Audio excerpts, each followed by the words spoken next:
दोस्तों नमस्कार, मैं अनूप रावत आप सभी दर्शकों का महाकाली सम्मेलन 2020 में स्वागत करता हूं। दोस्तों, प्रसिद्ध महाकाली मंदिर बिरुखाल ब्लॉक से 20 किलोमीटर दूर कुमा और गढ़वाल के बॉर्डर में स्थित है। मंदिर में पूजा अर्चना की जिम्मेदारी बडियारी वंशज गढ़वाल अल्मोड़ा को दी गई है, जो कि सनातन रूप से आज भी इसका निर्वहन कर रहे हैं। मंदिर वर्ष भर श्रद्धालुओं के लिए खुला रहता है और प्रत्येक 3 साल में यहाँ पे एक भव्य आयोजन होता है, जिसे हम जतोड़ा भी कहते हैं। तो दोस्तों, ये तो था मंदिर का बैकग्राउंड। और अब आपको मिलवाते हैं आज के हमारे बहुत ही खास गेस्ट से, जो कि जीटीबी हॉस्पिटल दिल्ली में कार्यरत हैं, डॉक्टर हिमांशु। हिमांशु जी, आपका प्रोग्राम में बहुत बहुत स्वागत। जी सर, सबसे पहले तो आप अपना थोड़ा सा परिचय हमारे दर्शकों को, और फिर वार्तालाप को आगे बढ़ाते हैं। मेरा नाम डॉक्टर हिमांशु है। मैं नई दिल्ली में गुरु तेग बहादुर हॉस्पिटल है, वहाँ पे एकेडमिक जूनियर रेसिडेंट के तौर पे काम कर रहा हूँ। मैंने अपनी अंडर ग्रेजुएशन जो है एमबीबीएस वो मौलाना आजाद मेडिकल कॉलेज से की है, जो कि लोकनायक हॉस्पिटल और जीबी पंत हॉस्पिटल से एसोसिएटेड है। मुझे यहाँ गुरु तेग बहादुर हॉस्पिटल में अभी 3 साल हो गए हैं काम करते हुए। जी जी। और सर जी धन्यवाद परिचय देने के लिए। और सर, अभी जो सिचुएशन है कोविड-19 की सिचुएशन जो रेज हुई है, तो जीटीबी में किस तरह से ऑपरेशन ऑपरेट हो रहे हैं, और किस तरह से अभी इंक्रीज हो रहे हैं केसेस या डिक्रीज हो रहे हैं? अभी तो कोविड की बीच में काफी कंट्रोल हो गया था, पर अभी केसेस काफी ज्यादा आ रहे हैं। अभी जैसे परसों में 97,000 केसेस ऑल ओवर इंडिया में आए, दिल्ली में भी 4 या 5,000 केसेस जो है पर डे के हिसाब से आ रहे हैं। हॉस्पिटल में भी काफी सारे ऑलमोस्ट आईसीयू के बेड सारे फिल हो गए हैं, वार्ड्स वगैरह भी सारे भर गए हैं।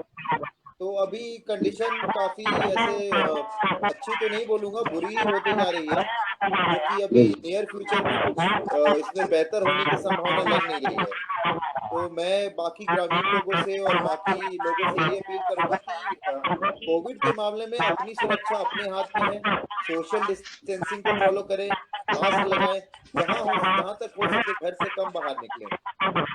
जी जी सर, जैसे कि जीटीबी कोविड सेंटर भी है, तो वहाँ पे बहुत सारे इंस्ट्रक्शन आगे से भी आते होंगे। तो सर, मतलब हमारे खासकर ग्रामीण एरिया के लिए क्या प्रिकॉशन होंगे, जिससे कि थोड़ा सा अभी, क्योंकि ग्रामीण एरिया में बहुत ज्यादा इसका इफेक्ट तो नहीं है, धीरे धीरे वहाँ भी रीच हो रहा है, तो कैसे वो अपने आप को इससे अलग कर सकें, कैसे उस अपनी सेफ्टी रख सकें, इसके बारे में क्या थोड़ा सा आप बताएं। ग्रामीण एरिया के लिए तो अभी वहां पे केसेस कम है। ग्रामीण एरिया का क्या है कि जहां तक हो सके बाहर कम जाएं, अपनी जो गांव है या अपना जो एरिया है उससे कम बाहर निकलें। अगर बाहर निकले तो कोशिश करें कि एक जहां भी जाएं वहां लोगों से कम कांटेक्ट में आए, भीड़ भाड़ वाली जगह को अवॉइड करें। ऐसी जगह क्लोज स्पेसेस होती है, जैसे एक कमरे में जहां काफी भीड़ होने की संभावना है, या बसें जहां काफी भरी हुई है, लोग आस पास है, वो चीज अवॉइड करें थोड़ा। वही है, सोशल डिस्टेंसिंग नॉर्म्स को मेंटेन करें, मास्क लगाएं, हर 20 मिनट में आधे घंटे में या तो अगर पॉसिबल है तो हाथ धो ले, नहीं तो सैनिटाइजर का उपयोग करें। इससे जो है काफी हद तक कंट्रोल हो सकता है। और दूसरी चीज है कि जो भी लोग बाहर से आए, आपके गांव में कहीं बाहर से काम करके आ रहे हैं या कोई रिश्तेदार आ रहा है, कोशिश करें उनका कोविड टेस्ट हो तो बढ़िया है, या तो उनको 14 दिन की अलग एक कमरा उनको अलग दे दें, उसमें उनको खाना पीना वगैरह दे दें, ताकि जो है इन्फेक्शन के स्प्रेड होने के चांसेस ना हो। तीसरी बात है कि आपस से अंदर की इम्यूनिटी, सुबह शाम टहलें, खाना पीना फल वगैरह का सेवन करें, दूध खाएं, अच्छी तरह मतलब एक सेहत जो है बना कर रखें। अगर पॉसिबल हो तो योगा करें, प्राणायाम करें, तो इससे भी इम्यूनिटी शरीर के अंदर डेवलप होती है। जो थोड़ी बहुत आदमी कांटेक्ट में आता है किसी के इन्फेक्शन के, वो भी उससे जो है आदमी के खुद के इन्फेक्ट होने की जो रिस्क है वो कम हो जाती है। और सर, जैसे फूड की बात करें तो जैसे ग्रामीण एरिया में खासकर जैसे फ्रूट्स और इस तरह से फ्रेश भी अवेलेबल नहीं होते, बहुत सारी सिचुएशंस होती हैं। उस टाइप में किस तरह का फूड, किस तरह का मेंटेन करें मेल, जैसे कि जो, ताकि ग्रामीण तो एरिया में भी इम्यूनिटी डेवलप रहे। अच्छा, उसमें है कि हरे पत्तेदार सब्जियां जो हैं, फ्रेश सब्जियां वो बनाएं और खाएं, है ना। सुबह शाम वॉक करने की कोशिश करें, टहले थोड़ा बहुत, सोशल जी डिस्टेंसिंग नॉर्म को मेंटेन करते हुए सुबह शाम वॉक करें। योगा पॉसिबल हो, जैसा कि योगा गुरु नरेश सिंह जी हमारे साथ अभी जुड़े हुए हैं, मतलब जी वो बताएं थोड़ा कि योगा से भी इम्यूनिटी काफी बढ़ती है। योगा करें, सुबह करें, शाम करें, ये सब चीजें भी काफी जी फायदेमंद है। कोई जरूरी नहीं है कि केवल जो है फल फूल खाने से ही इम्यूनिटी बढ़ती है। एक अच्छा जो है एक पर्सनल हाइजीन मेंटेन करें, साफ सफाई का ध्यान रखें, जी जी सर। और सर अब मैं आमंत्रित करता हूँ योगा गुरु से नरेश सिंह जी को आगे का प्रोसेस के लिए। जी गुरु जी। नमस्कार सभी को। और डॉक्टर साहब का बहुत बहुत धन्यवाद जो आज आपने हमें अपना कीमती समय दिया, और इससे काफी सारे लोग जागरूक होंगे आपके आने से। तो डॉक्टर साहब, मैंने सुना कि आप हड्डी के डॉक्टर हैं, तो हड्डी के बारे में कुछ सवाल हम आपसे रखेंगे, उनसे वार्तालाप करेंगे जिससे लोगों को बहुत सारी जानकारी मिल पाए। क्योंकि हमारे जो गांव है ये काफी बैकवर्ड इलाके हैं, जहाँ के लोग ज्यादातर एजुकेट भी नहीं है, ताकि उन्हें कुछ हम खास जानकारी दे सके जिनसे उनके बढ़ती उम्र के साथ वो अपने शरीर का ध्यान रखे, अपने हड्डियों को मेंटेन कर सके। और हड्डी हमारे शरीर का एक ऐसा हिस्सा है जैसे बिल्डिंग बनाने के लिए सरिया की जरूरत पड़ती है, और ऐसे ही हड्डियां हमारे शरीर में हमारे शरीर की सरिया है एक तरह से। तो डॉक्टर साहब, इसमें पहला मेरा सवाल है कि अपने हड्डियों को स्वस्थ रखने के लिए हमें कौन कौन से मिनरल्स, विटामिन खाने चाहिए? हड्डियों को स्वस्थ रखने के लिए जो है जी कुछ ऐसे अलग से खाने पीने की जरूरत नहीं है। अगर आप नॉर्मल है, कोई ऐसे अंदर की बीमारी नहीं है आपको, तो आपकी हड्डियां जो नॉर्मल आप एक्सरसाइज करते हैं, वॉक कीजिए, जैसे वॉक करते हैं या योगा वगैरह करते हैं, इनसे भी आप सही खान पान रखिए, इससे भी हड्डियां सही रहती हैं। इसमें स्पेशली मैं बोलना जी चाहूंगा कि विटामिन डी जो है वो काफी इंपॉर्टेंट होता है, कैल्शियम काफी इंपॉर्टेंट होता है, जो कि हमें नॉर्मल जो आप रोज 1 गिलास दूध पिए, बच्चों को पिलाएं, बूढ़े लोगों को भी 1 गिलास दूध पीना चाहिए। उनका जो है पीने से उसमें विटामिन डी भी होता है, कैल्शियम भी होता है।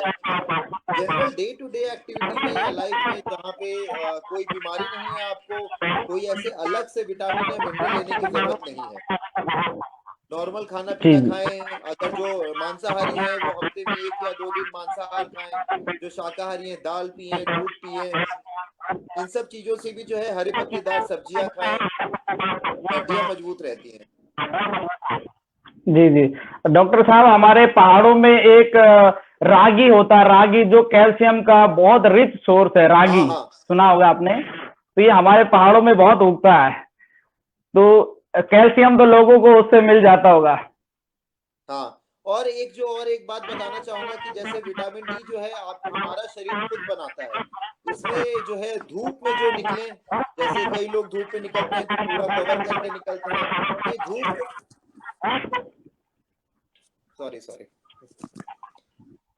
धूप को जो है शरीर पे लगने दें थोड़ी देर, जिससे क्या है शरीर खुद से विटामिन डी बनाता है।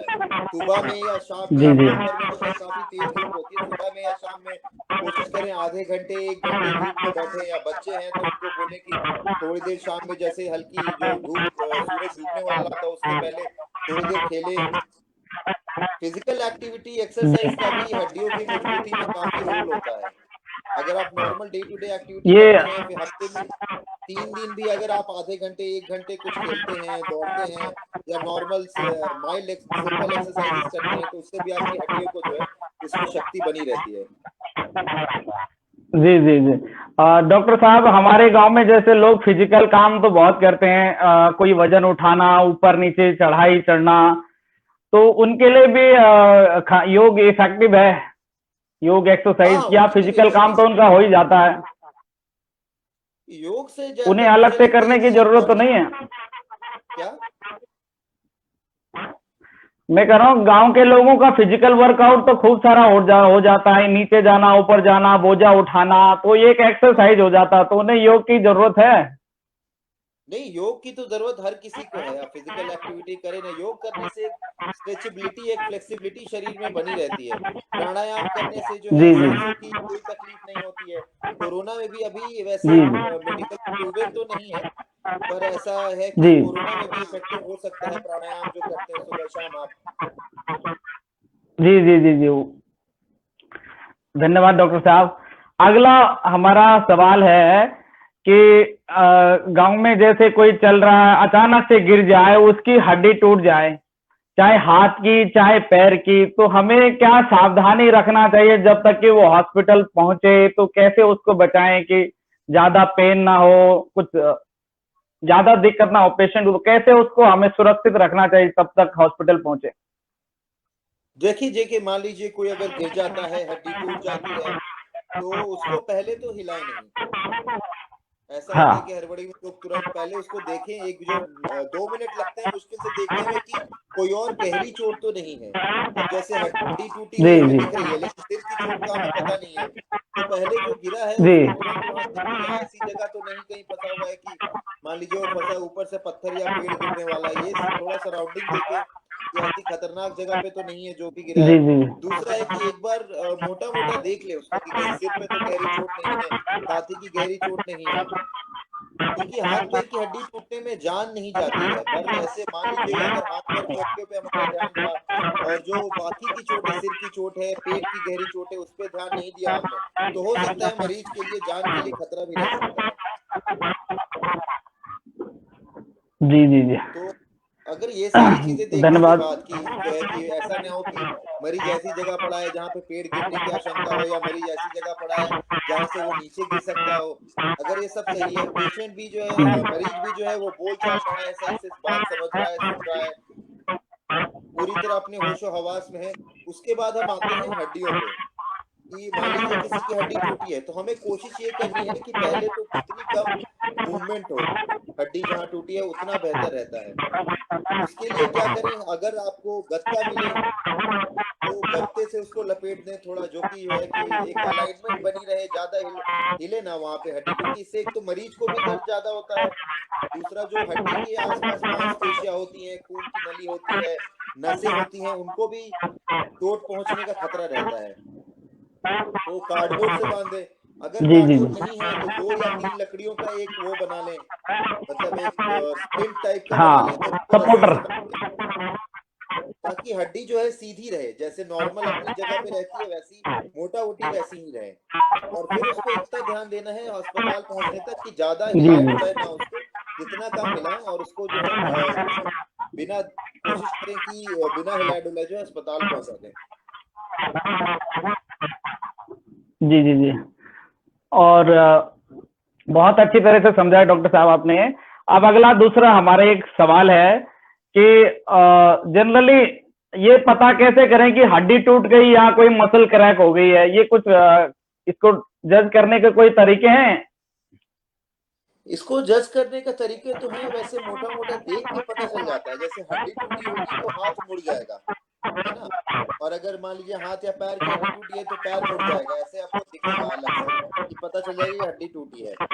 और दूसरा है कि अगर मसल टूटी होगी तो हड्डी हाथ या पैर जो है वो रहेगा तो सीधा, पर उसमें ऐसा होगा मसल एक अलग सा वो एक प्लग बन करके दिखेगा, एक गड्ढा बन करके दिखेगा जहां से टूट कर उसका पिछला हिस्सा है।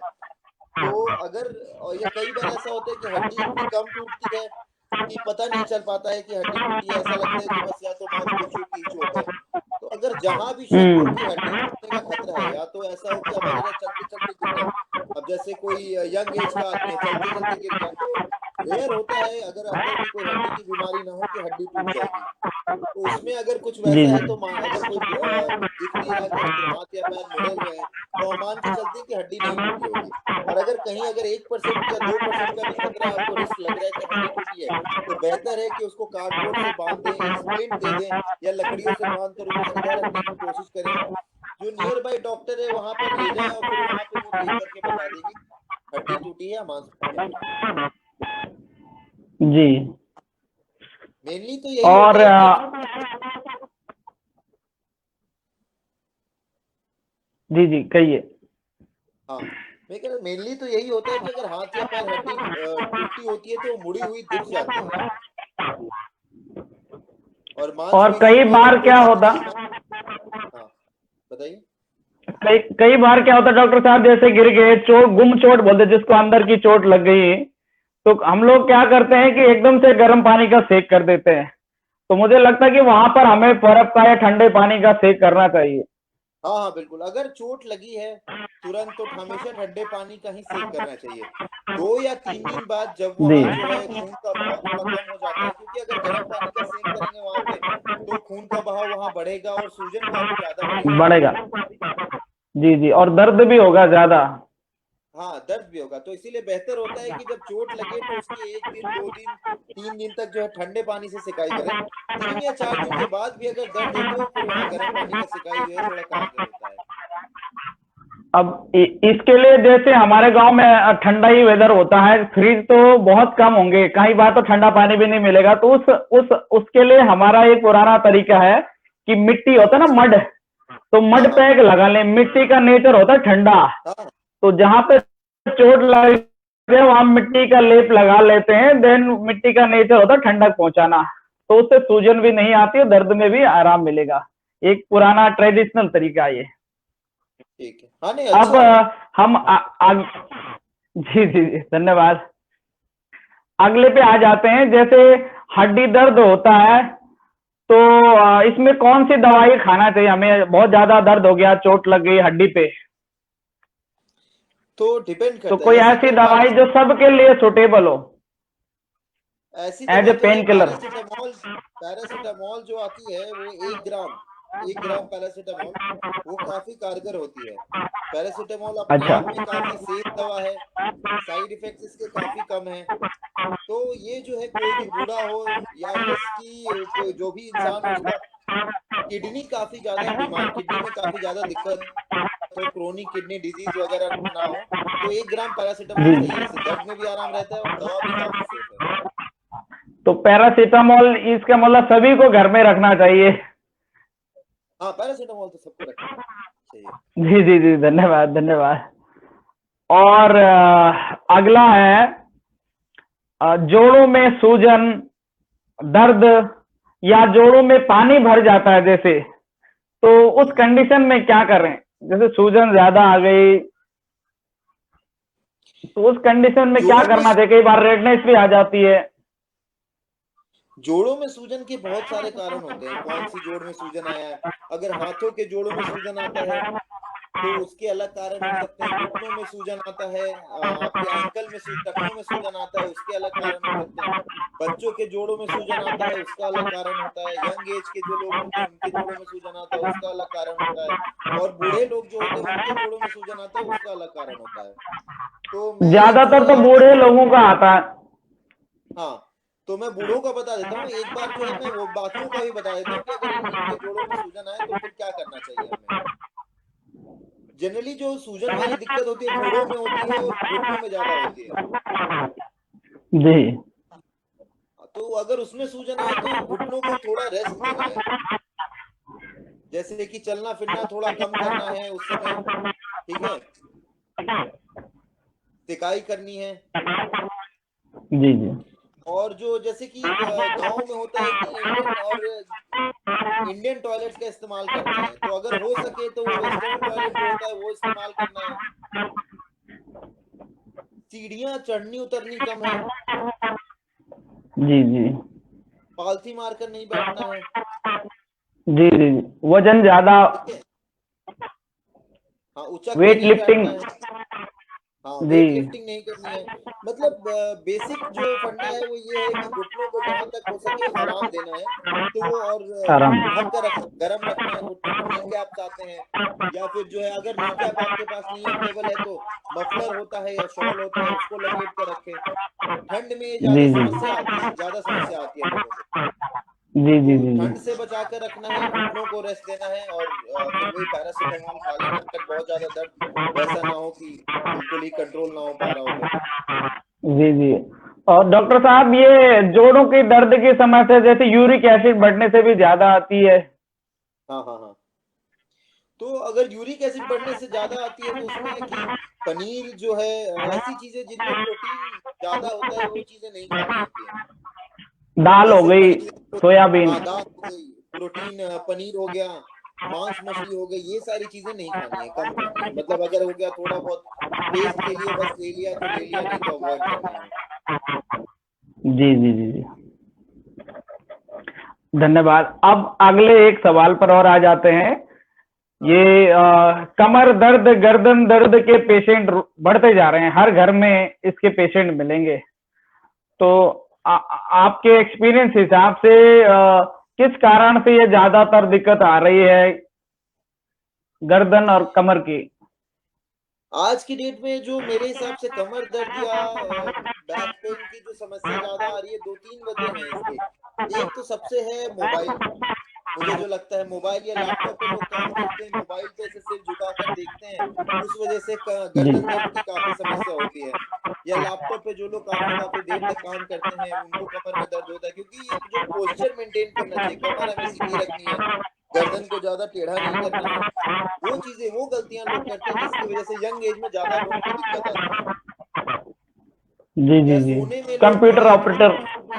हाँ, बैठने में लोग जो है पोस्चर अपनी कमर सीधी नहीं रखते हैं, गर्दन सीधी नहीं रखते हैं, टेढ़े मेढ़े होकर बैठते हैं, इस वजह से जो है ज्यादा दिक्कत आती है।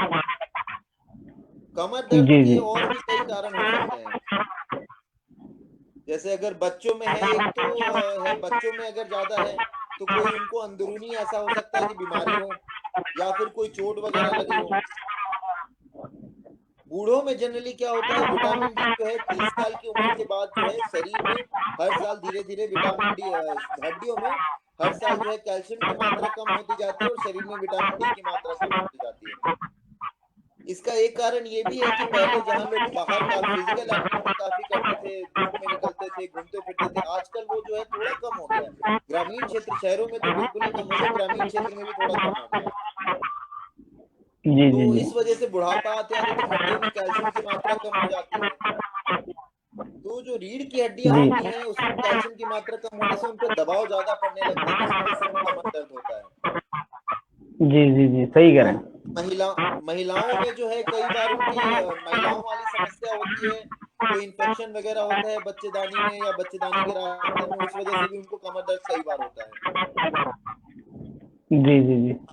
और जिनका कमर दर्द या गर्दन दर्द है वो वजन कम उठाएं, आगे झुकें हाँ कम। हाँ, बिल्कुल बिल्कुल, हाँ, वो जो आगे उनको कम झुकना है, वजन कम उठाना है। अगर दर्द मान लीजिए बहुत ज्यादा से हो गया है अचानक से, तो उनको बेड रेस्ट पे रखना है और किसी डॉक्टर की सलाह लेनी चाहिए।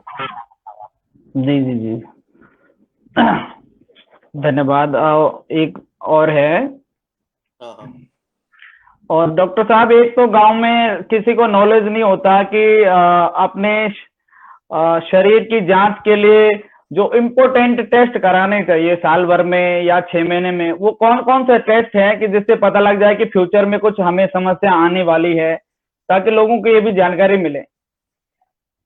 ये तो मनीष जी, ये डिपेंड करता है कि आपकी एज कितनी है, आपको पहले क्या बीमारियां हुई थी, उस पे काफी कुछ डिपेंड करता है। एक जो है कि जैसे कि मुझे लगता है ये ज्यादा आप सवाल पूछना बूढ़े लोगों के लिए ज्यादा पूछना चाह रहे हैं, बिकॉज 40-45 के बाद जो है थोड़ा हर किसी को कुछ ना कुछ दिक्कत हो जाती है।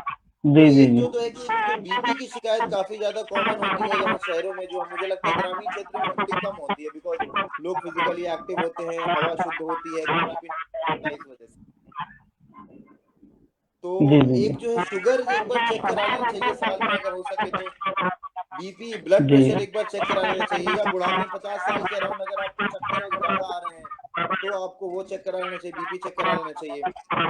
जी हीमोग्लोबिन जी चेक करा लेना चाहिए आपको, खासकर महिलाओं में, जिनमें ज्यादातर हीमोग्लोबिन की मात्रा कम पाई जाती है। जी जी जी। और 45-50 के अराउंड जो है liver function test, kidney function test, normal hemogram जी जी होता है, वो एक बार साल में करा लेना चाहिए। जी जी जी, बहुत अच्छी जानकारी दी आपने। और लास्ट में आप हमारे जो गांव वासी हैं इनको फिटनेस के मामले में कोई संदेश देना चाहेंगे? फिटनेस के मामले में तो गांव के लोग तो ऐसे ही फिट होते हैं, अपना फिजिकली, जैसा कि आपने बताया, फिजिकली एक्टिव होते हैं, पहाड़ पे चढ़ना उतरना, आना जाना। उसके अलावा है कि खाना पीना सही रखें, टाइमली खाएं, जैसे हमारे घर टाइम में भी से होता खाएं। है, या फिर हाँ, गांव में भी होता है कि जो हमारी माताएं हैं, हमारी बहनें हैं, उनका खाने का टाइम फिक्स नहीं होता, जिसकी वजह से उनको कहते हैं गैस्ट्राइटिस की प्रॉब्लम काफी रहती है। जी जी जी। हाँ, तो एक है कि सुबह का टाइम फिक्स कर लें कि सुबह में कुछ भी खा लें थोड़ा सा, मीठा खा लें, जी नमकीन खा लें, कुछ भी खा लें, 4-5 घंटे के अंतराल पे थोड़ा-थोड़ा खाते रहें। उस वजह से है कि गैस्ट्राइटिस की समस्या कम होगी, नहीं होगी। जी जी जी जी और उसके जी अलावा है कि योगा करें, प्राणायाम करें। जी जी जी और योग से मेन बेसिकली फिजिकली, मेंटली, इमोशनली हर तरह का बैलेंस होता है। हम लोग ये समझते हैं कि सिर्फ फिजिकली हमारे जॉइंट्स मजबूत रहे, मसल्स मजबूत रहे, वही योगा है, जबकि इससे हमारा मन भी शांत होता है, मन एकाग्र होता है और कोई भी काम हम अच्छे तरह से करेंगे, हमें भूख भी अच्छी लगेगी, नींद भी अच्छी आएगी। नींद भी अच्छी आएगी, जी ये तो है। अब दीपक जी। जी डॉक्टर साहब, बहुत बहुत धन्यवाद कि आप इस सम्मेलन में आए। मेरे तो आप सर डॉक्टर ही हैं। डॉक्टर कहते हैं कि भगवान के रूप हैं और आप एक भगवान के रूप हैं। लोगों को इतना सेवा कर रहे हैं, लोग आपको भगवान ही मानते हैं। और आजकल तो जीटीवी में मुझे लग रहा है पूरा उन्होंने कोविड-19 बना रखा है उसको। सर मेरा बस एक ही क्वेश्चन है कि आप मेरा हाथ का ऑपरेशन किया था और मुझे याद है कि मेरे हाथ डिस्लोकेट हो गया था। ये एक बार नहीं, ये हुआ कम से कम 4 बार हो गया था, 4 बार हो गया था, 4 या 5 बार हो गया था। और ये छोटी-छोटी चीज़ों के बाद हो जाता था। और इसके बाद आप जैसे अगर गाँव में भी लोगों को इस तरीके की प्रॉब्लम आती है, हार्ट डिस्लोकेशन हो गया, पैर लोकेशन हो गया, डिस्लोकेशन हो गया और भी बहुत सारी चीज़ें हैं, हड्डी खिसकना जिसे हम कह सकते हैं, वो किस तरीके से, क्योंकि दर्द बहुत होता है और बाय चांस अगर उस टाइम पे वहाँ पे हॉस्पिटल्स नहीं है तो वो उस चीज़ को कैसे यानी उस सिचुएशन को कैसे वो हैंडल करें? एक तो अगर मान लीजिए कंधा उतर जाता है या जो है क्या कहते हैं हिप उतर जाता है, तो उसको ज्यादा हिलाए-डुलाए नहीं हो सकता। उसको जिस कंडीशन में मरीज को सबसे ज्यादा आराम हो रहा है उसी कंडीशन में रखें। अगर आसपास कोई ऐसा है जो कि जैसे हड्डी बिठाने वाले होते हैं, ये होते हैं, या कोई डॉक्टर है, वहां पर ले जाए, हो सके तो उनको बुला लें और मतलब फिर आगे का जो भी ट्रीटमेंट है वहां से कंटिन्यू करें। कोशिश यही रहनी चाहिए कि पहले उसको हिलाए डुलाए नहीं, जैसा जो भी पेशेंट का सबसे कंफर्टेबल वो है उसी पोजीशन में रखें, ताकि जो है कि कई बार होता है कि अगर आपने ज्यादा हिलाए डुलाए, मसल स्पाज्म में चली जाती है, फिर वापस कंधे को या जोड़ को बिठाना बड़ा मुश्किल हो जाता है। जी, जी। सर जैसे जैसे मेरे हाथ 4 बार ये डिस्लोकेट हो गया था, 4 से 6 बार के बीच में, तो आपने उसके बाद ऐसे क्या किया कि ये अब मेरे को काफ़ी आराम है, कुछ दिन तो दर्द रहा लेकिन अब मुझे बहुत यानी अच्छा फ़ील होता है। तो ऐसा क्या हुआ, यानी वहाँ पे हम क्या ऐसा हुआ कि अब ये सेट हो गया? हाँ, ये एक्चुअली एक ऑपरेशन होता है एक तरह का ना, जिसमें कि जो है हड क्या होता है कि हड्डी बार-बार क्यों जोड़ से निकल रही है। इसको देखना, आपका सीटी स्कैन भी कराया था हमने, जिसमें देखा हमने कि आपकी हड्डी का जो कंधे की हड्डी थी उसमें एक छोटा-सा डिफेक्ट था, जिसकी वजह से हड्डी जो है पूरी तरह, जैसे हाथ के जो बाँह की हड्डी होती है, उसका वो ऐसा कुछ होता है और ये कंधा जो है हमारा ये ऐसे उसको होल्ड करके रखता है। तो क्या हुआ कि आपकी हड्डी 2-3 बार निकली, जिस भी कारण से निकली हो, क्या हुआ ये जो हड्डी थी थोड़ी-सी ये हट गई यहाँ से अपनी जगह से, जिसके कारण वो कंधा बार-बार आपका जो है आर्म की हड्डी जो है बार-बार कंधे से निकल जा रही थी।